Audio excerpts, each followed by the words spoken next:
T20 கிரிக்கெட்டை பொறுத்த வரைக்கும் ஆல்ரவுண்டரோட பார்ட்டிசிபேஷன் ரொம்ப ரொம்ப முக்கியத்துவம் வாய்ந்ததா இருக்கும். பட் இருந்தாலும் பேட்டிங் அண்ட் பவுலிங் சரிசமமா சம்பவம் பண்ணவங்க அப்படின்னு கேட்டா அதை நம்ம குறிப்பிட்டு ஒரு சிலர் மட்டும்தான் சொல்ல முடியும். ஸோ அந்த வகையில் ஐபிஎல் வரலாற்றிலே 1500க்கும் மேற்பட்ட ரன்கள் மற்றும் 150க்கும் மேற்பட்ட விக்கெட்டுகள் எடுத்த பிளேயர்ஸ் அப்படின்னு பார்த்தீங்கன்னா மூணு பேர் தான் இருக்காங்க.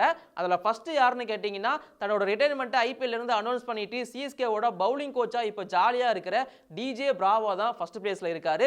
150க்கும் மேற்பட்ட விக்கெட்டுகள் அண்ட் கூடவே 1500க்கும் மேற்பட்ட ரன்களை அவர் ஸ்கோர் பண்ணியிருக்காரு. அதை தொடர்ந்து சுனில் நரேன் ஒரு வெட்ரான் அப்படின்னே சொல்லலாம். ஒரு மிஸ்ட்ரி ஸ்பின்னராக இருந்தாலும் பேட்டிங்கில் அவர் பண்ணுற சம்பவம் இப்போ சொல்லியா தெரியணும். அண்ட் அது கூடவே கடைசி பட் ரொம்ப ரொம்ப ஃபேமஸான ஒரு ஆல்ரவுண்டர், சிஎஸ்கேவோட நம்பர் 1 ஆல்ரவுண்டர்னு சொல்லலாம், இந்தியாவோட தவிர்க்க முடியாத ஆல்ரவுண்டரும் கூட ரவீந்திர ஜடேஜா. ஸோ அவருக்குமே இந்த அச்சீவ்மெண்ட்டுக்கு சொந்தக்காரர் தான். இந்த 3 பேர் மட்டும்தான் ஐபிஎல் ஹிஸ்டரியிலேயே இந்த அச்சீவ்மெண்ட்டை பண்ணியிருக்காங்க அப்படிங்கிறது குறிப்பிடத்தக்க விஷயம்.